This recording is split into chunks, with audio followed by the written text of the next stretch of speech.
Tu penses peut-être qu'une simple photo ne révèle rien, mais en réalité, certaines images peuvent contenir énormément d'informations cachées. Le modèle du téléphone ou de l'appareil photo, la date exacte de prise, parfois même la localisation GPS précise. Et le pire, c'est que la plupart des gens publient leurs photos sans même savoir que ces données existent. Aujourd'hui, je vais te montrer une extension Chromium gratuite qui permet d'analyser facilement les données EXIF d'une image en quelques secondes.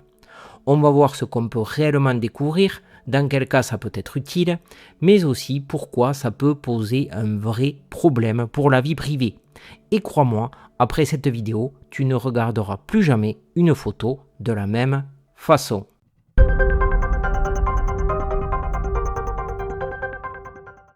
Salut, c'est Benoît et comme je vous le disais en intro, aujourd'hui je vais vous présenter une petite extension basée sur Chromium, autrement dit vous pourrez l'installer sur Google Chrome mais également sur le navigateur Brave qui va vous permettre de lire toutes les métadonnées, autrement dit les données qui se trouvent sur les photos, les images, etc. etc.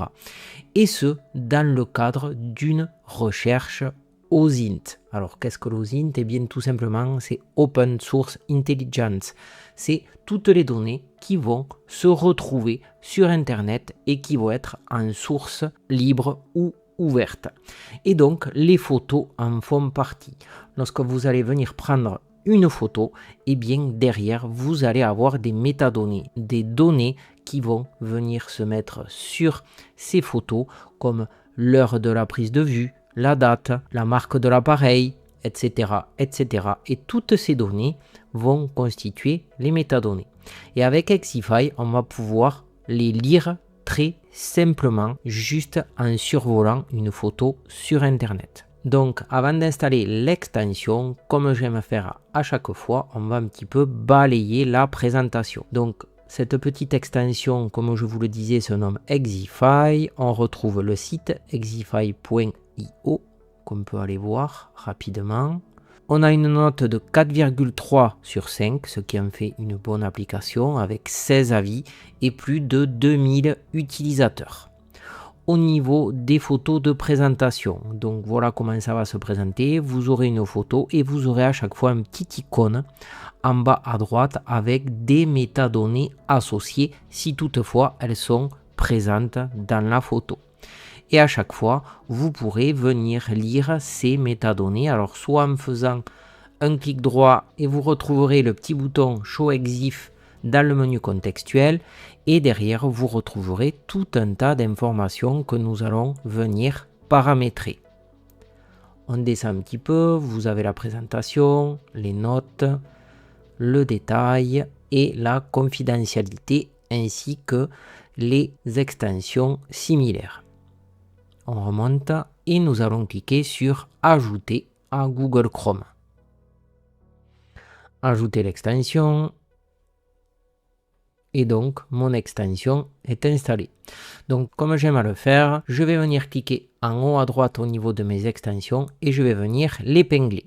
Donc, je viens cliquer dessus et je l'aurai comme ça, toujours en visu.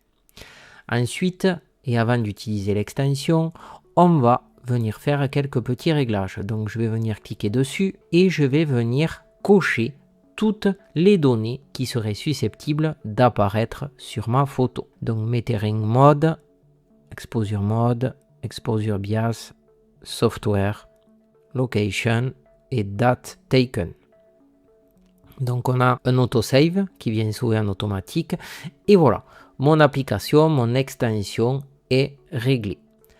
Donc je vais pouvoir fermer ma fenêtre et donc je vais aller sur Google Images et pour la démo et pour le tuto, j'ai voulu taper dans Google Images Toulouse. Et on va se balader comme ça au niveau de l'extension. Je vais rafraîchir et je vais descendre jusqu'à trouver, alors je vous ai cherché des photos atypiques où on va avoir beaucoup de métadonnées. Car oui, cette petite extension va nécessiter, alors on va venir cliquer par exemple sur la première image, là, sur une des premières images. Donc on a l'image et en venant survoler l'image, on va avoir le petit logo qui apparaît. Donc si je viens cliquer gauche dessus, vous voyez que j'ai quelques métadonnées, mais c'est pas assez significatif. Vous allez avoir beaucoup de recherches avant de tomber sur des métadonnées significatives où il reste beaucoup d'informations à l'intérieur. Donc également, je vais avoir deux choix. Soit je viens au survol cliquer sur le petit icône, soit je viens faire un clic droit sur l'image et je vais cliquer sur Show EXIF, ce qui revient au même. Donc on va continuer notre petite balade sur les images et je voulais vous montrer quelques images assez significatives. Donc la première c'est Grisette, je viens cliquer dessus et vous allez voir que les métadonnées sont assez révélatrices. Je viens au survol de la photo cliquer sur le petit icône et vous allez voir tout un tas d'informations qui en découlent. Donc je vais avoir la référence de la caméra, je vais avoir l'ouverture, je vais avoir tout un tas d'informations sur l'appareil photo en question. Je vais voir que le traitement a été fait sur Mac, etc., etc. Donc vous voyez, lorsque vous publiez une photo sur Internet, il faut bien faire attention de venir supprimer ces métadonnées. C'est ce que nous allons voir tout à l'heure. Donc vous voyez, on a le pays, on a tout un tas d'informations, l'outil de création, on a la description, on a s'il y a flash ou pas, on a les mots-clés.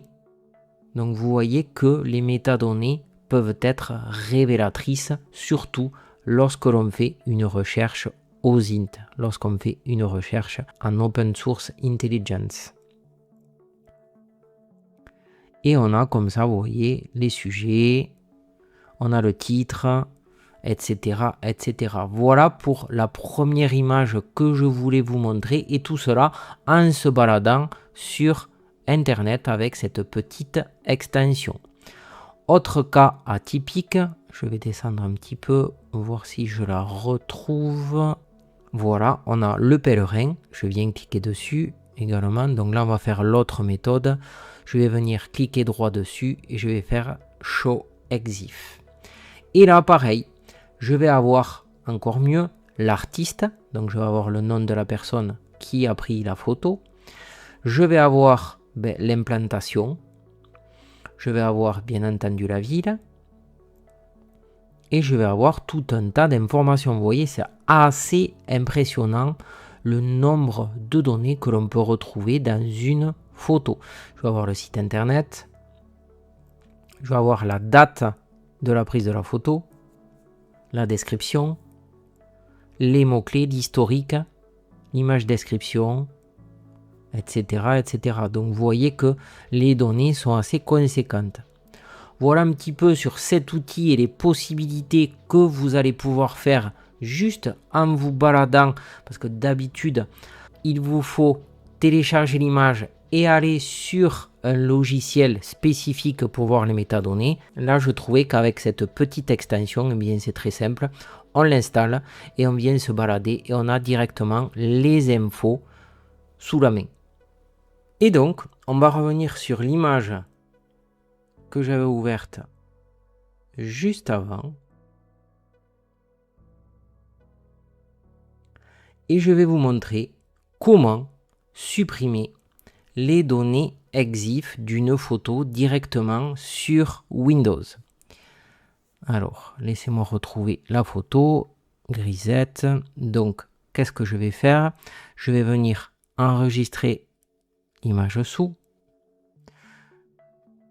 Je vais l'enregistrer sur l'ordinateur. Je vais baisser ma fenêtre. Je vais ouvrir l'explorateur. J'ai ma photo qui est dans mes téléchargements et sur cette photo, je vais vous montrer comment supprimer les données EXIF directement depuis Windows. Alors, il existe des tas de logiciels en ligne pour supprimer les données EXIF. Moi, je vais vous montrer comment le faire sans logiciel directement depuis Windows. Donc, une fois que vous avez téléchargé la photo, vous allez venir faire un clic droit et vous allez cliquer sur Afficher d'autres options. Ensuite, vous allez descendre au dernier onglet Propriétés et vous allez vous rendre dans l'onglet Détails. Donc de là, vous allez avoir toutes les informations qu'on a retrouvées avec la petite extension. Et nous, ce qui va nous intéresser, c'est de cliquer tout en bas, supprimer les propriétés et les informations personnelles. Windows va nous demander si on veut faire une copie. Donc moi, ce qui m'intéresse, c'est de supprimer sans faire une copie. Je vais venir cliquer sur le deuxième onglet et je vais sélectionner un à un toutes les données que je veux supprimer, tout simplement. Donc pour aller plus vite, je peux faire sélectionner tout et je vais cliquer sur OK. Et pour finir, je clique sur OK dans les détails de la photo. Si on refait la manip, je viens cliquer droit, afficher d'autres options, propriétés, détails, et vous voyez qu'il n'y a plus aucune métadonnée, du moins les principales. Sur la photo, je viens de supprimer des informations relativement importantes qui concernaient cette photo. Voilà pour cette vidéo. J'espère qu'elle vous aura plu et que cette petite extension vous permettra de naviguer sur Google à la recherche d'informations et de métadonnées sur des images. Restez toujours prudent sur la divulgation de ces données et surtout, pensez bien. Le but de cette vidéo, c'était de vous sensibiliser sur les métadonnées qui peuvent se retrouver sur vos photos et qui partent sur Internet. Derrière, ça peut avoir de graves conséquences sur vous, sur votre localisation, car oui, avec une simple photo, on peut vous retrouver très facilement. N'hésitez pas à la liker, à la partager et à la commenter. Et quant à moi, je vous dis à très vite pour un nouveau tuto. Ciao, ciao.